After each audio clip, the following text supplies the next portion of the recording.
Okay, so I'm going to work problem number 4 from section 1.A, which asks us to show that alpha plus beta is equal to beta plus alpha for any complex numbers alpha and beta. And something like this is so simple and straightforward, it might actually be confusing as to where do you begin. And you might look at this and go, oh, well, this is just some fact. He asserted this in the text. Or in the chapter at some point, and you go back and go, oh, that's actually in a blue box, which means that it's a theorem, which means that it can be proved based on the definitions.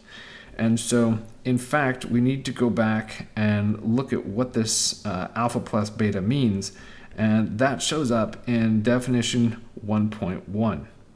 So we're going to need to reduce this to facts or properties of the real numbers that we know. So let's see. So it might be useful to put some notation on the board. So let's say alpha is the complex number a plus bi, and that beta is the complex number with real part c and imaginary part d. So we've got it like this. Okay, that'll help make the calculations a little bit more concrete. So then we have, on the one hand, alpha plus beta. So now we're going to go back to definition 1.1 and see what that is. Oh, sorry, let me back up one moment. First thing that we're going to do is we're going to do this. We're going to substitute in this notation that we saw on the previous step here. So all I'm doing is I'm just substituting those guys in. Okay.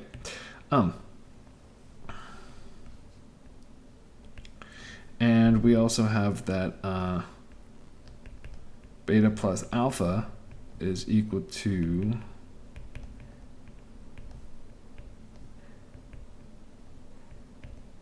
that guy. Okay.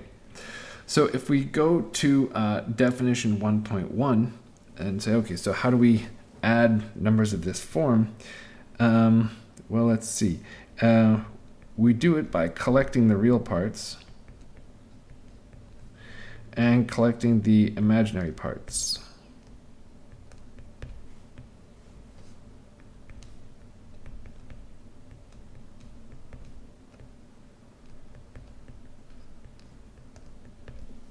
Okay, and so this line here, this comes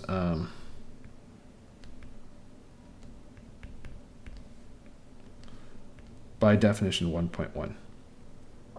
Okay, and so we're trying to show that alpha plus beta is equal to beta plus alpha. So now I want to somehow see that this expression and this expression are the same, and I can actually get that just by properties of the real numbers, because I know that this sum is the same as this sum over here, and that the b plus d is the same as d plus b by the same token.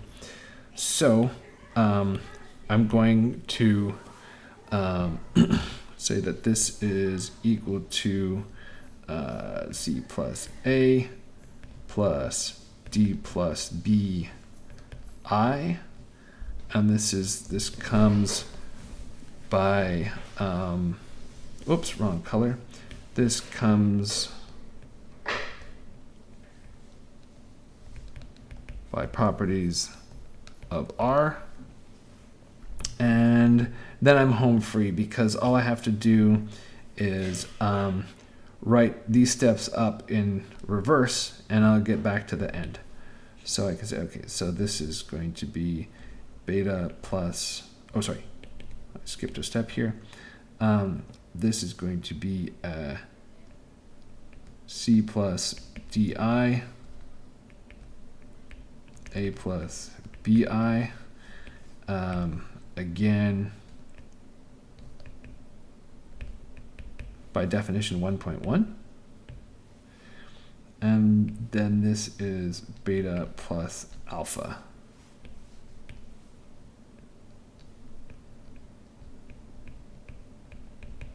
By substituting that in. Okay, and so now I have a chain of equalities that goes from alpha plus beta at the top all the way down to beta plus alpha at the bottom. So I am done. I put down an end of proof symbol, and it's right here. And so now if I were writing this up for solutions, for homework or whatever, I would write this part right here, and I no longer really need this. That was something some work I did in order to find the solution. But remember, you often don't write up the solution in the same way that you found it. You write it up in the nice, tidy, succinct, orderly, straightforward, and linear manner that makes it easy for the reader to read and grade and give you full credit.